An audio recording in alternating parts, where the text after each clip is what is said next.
Moving on, we have a query from Amartya that's come in through email. Now, Amartya says that he's taken a loan of 17.5 lakh rupees. His take-home salary is 60,000 rupees. He's planning on buying an under-construction property which he can move into by 2018.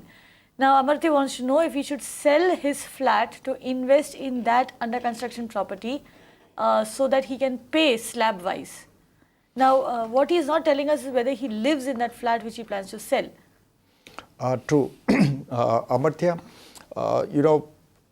again, the first thing is, basis the income which you have, you need to arrive at what would be the approximate eligibility which you will have. Now, basis what you have just mentioned, your eligibility on a 60,000 rupees monthly income works out again close to anywhere in the range of 42 lakh rupees. Now, using that 42 lakh rupees as the eligibility, one is if you decide to foreclose the earlier loan, sell the flat and pay off that 17.5, then the balance is something which comes towards identification of your property. Yes, you can go in for an under construction property.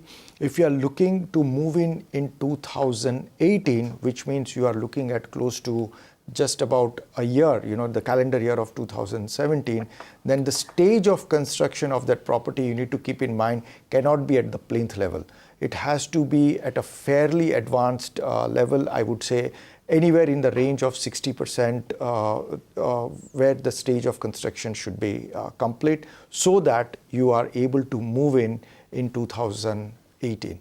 So you need to keep this in mind. And yes, when you buy a property which is under construction, your disbursements or the payments will be as per the stage of construction.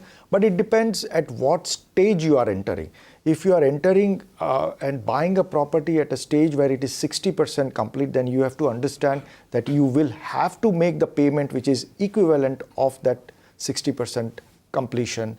And then the balance would be in the form of as per the stage of construction. Right. Also, Harshil, what bothers me over here is, Amartya has not made it very clear, but I'm just assuming, assuming that he lives in the flat that he plans to sell and that he plans to buy an under construction property so that he can make the slab-wise payments.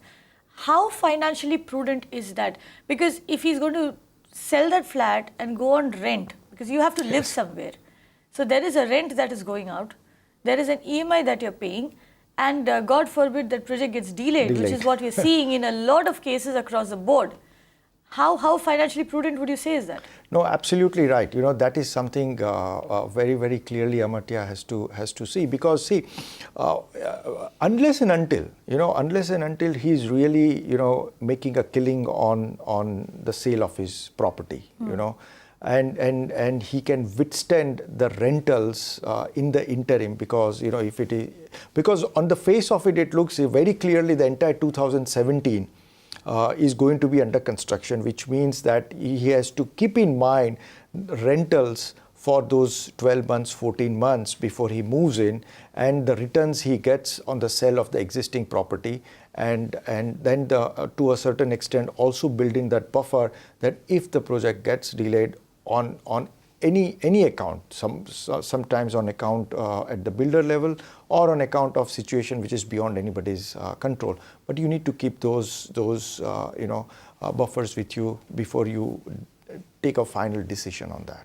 Right. And you also, of course, need to be prepared for all the taxes that you need to pay if you are buying under construction property. That goes without saying. There's service tax that you have to pay, there's VAT, and of course TDS. And remember, you'll have to pay this on every installment that you are making to the developer. So there's a whole cost-benefit calculation that you actually need to sit down and do, Amartya, before you go ahead and take this step. The reason we're telling you this is because you're already sitting on a property and you are looking to buy into an under construction property. So that's something that you really need to think through and then decide. You can watch live TV on our website mpnow.in. Find us on Facebook at facebook.com/magicbricksnow. And don't forget to click the like button. You can also follow us on Twitter at magicbricksnow. To stay updated with all our programming, hit the subscribe button on our YouTube channel by logging on to youtube.com/magicbricksnow.